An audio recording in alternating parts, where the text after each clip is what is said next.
Hi, this is Danny from MABRIK, and today's video is going to be all about Star Wars Unlimited. In today's video, we're going to go over a few of the basic mechanics for those of you who don't know how to play the game yet, and for those of you who already have your decks, we're going to go through a few more of the advanced comprehensive mechanics just to help you understand how the game actually works and help you better play and beat your opponents.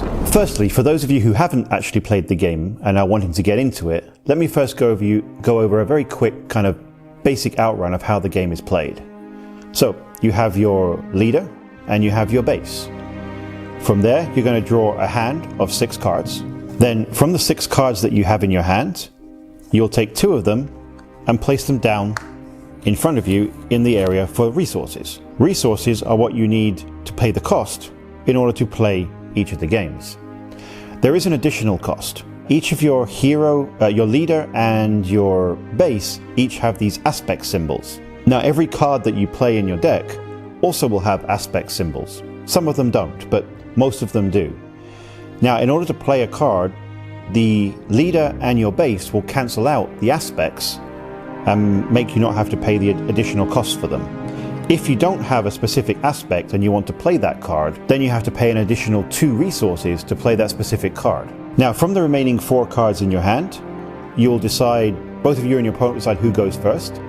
This person will get this initiative token, and then you'll start the game. So let's say, for example, I will have the initiative.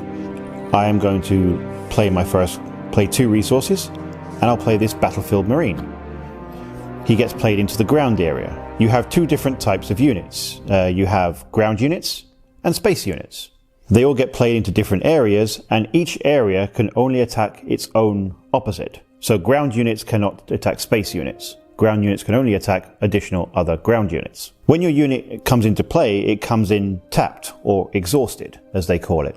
For those of you who are playing Magic, this is known as summoning sickness. It comes into play and you cannot use it for this specific round. When you've exhausted all your units, you have different types of actions that you can take. While you still have resources, you can play additional cards from your hand if you want to, but you don't have to. You can also activate your leader's ability if it is warranted. You can pass, which basically means you forego your turn right now and wait and see what your opponent's going to do before you take another action. You can take the initiative. Taking the initiative means that in the next round, you'll get to go first. However, for the rest of this round, you cannot do anything else. Your opponent basically gets to play out whatever additional items they'd like to whilst they have resources available. Once you both have passed in sequence, the turn will end. Then everything will reset. You draw 2 new cards. Then if you want to, you can place an additional card down as a resource, or you can just keep them all in your hand.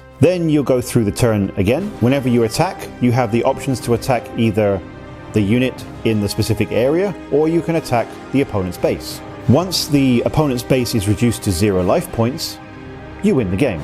Games of Star Wars Unlimited are played over a best of 3. Whoever wins 2 of those 3 games wins the game. Simple.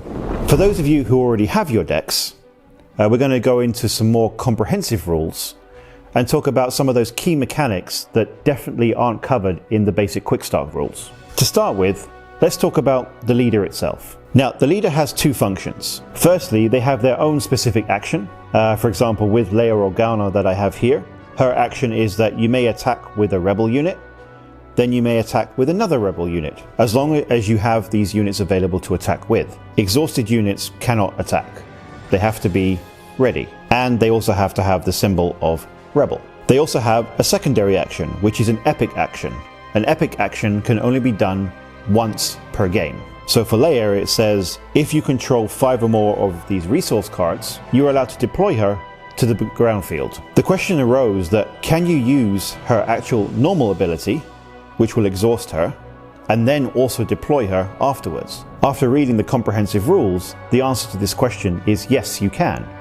So, you could tap her, attack with 2 of your rebel units that you have, whether it be on the ground or in space. They just have to have the rebel keyword. And then in your following action, you can deploy her, ready to attack. So, we're going to talk about unique units. Now, with a unique unit, you can only ever have one of these units in play at any one time. However, there is a nice little trick that you can do with them. Because if you have one in play, and then you decide to play a secondary one, you have to choose which one stays.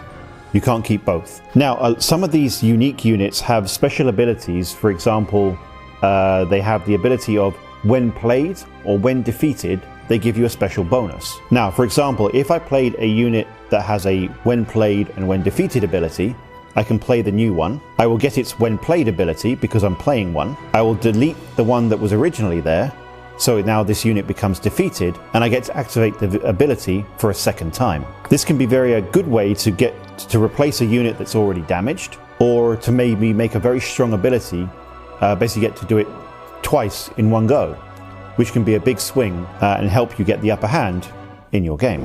So, a couple more rules to go over, which are very important in my opinion. The first one is the golden rule of do as much as you can. There are a lot of cards that state you need to be able to do this and this and this. Well, sometimes some of the parts of it you cannot do completely. However, the golden rule is you should be able to do as much as you can as long as the card allows you to do so. So for example, with Darth Vader, he has the special ability that when you play a black card, you're allowed to put 1 damage to a unit and 1 damage to the base. If there are no units in play, and you've played a black card this turn, you're still allowed to do the 1 damage to the base, even though you can't do 1 damage to a unit, because it's you do 1 and 1. It's not if you do 1 damage to the base, you can then do 1 damage to a unit. The wording on each of the cards is key in this aspect. So make sure you always read your cards thoroughly to make sure you understand how each of the special abilities work.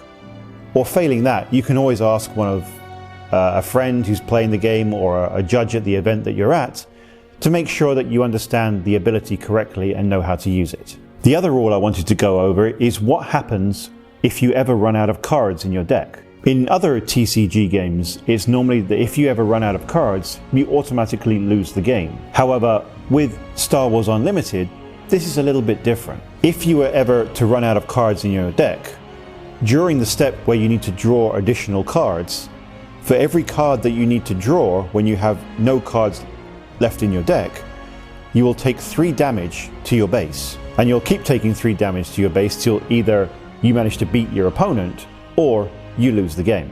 At any point during the game, you can also just concede if you wish to. I'd like to take this little bit of time now just to give my own kind of personal touch to this and how I feel about the Star Wars Unlimited game. Here at MABRIK, we are big fans of Star Wars, and both Yak and myself, we love this game very much. Personally, I love the different aspects of the game, that because there are so many different color combinations in it with the different aspects that you can use, there is so much variation and variety that you can basically play any leader and any kind of deck that you like based on your own personal preferences. And 9 times out of 10, all of these decks will work just fine. This I really enjoy because it means not everything is going to be one-sided or only one type of deck is always going to show up. It means that you can really mix and match and play around with it and have as much fun as you like building all sorts of weird decks. That's the whole fun of this game, in my opinion. I hope this video helps with a better understanding of how the Star Wars Unlimited TCG game works. You can always find more information from the Fantasy Flight Games website. You can also come to our local MABRIK store and ask myself or ask Yak any questions you have regarding Star Wars Unlimited. We're more than happy to teach you how the game works, help you with deck building, and answer any comprehensive questions. Other than that, thank you for listening to this video. I hope you enjoyed it, and stay tuned for the next one.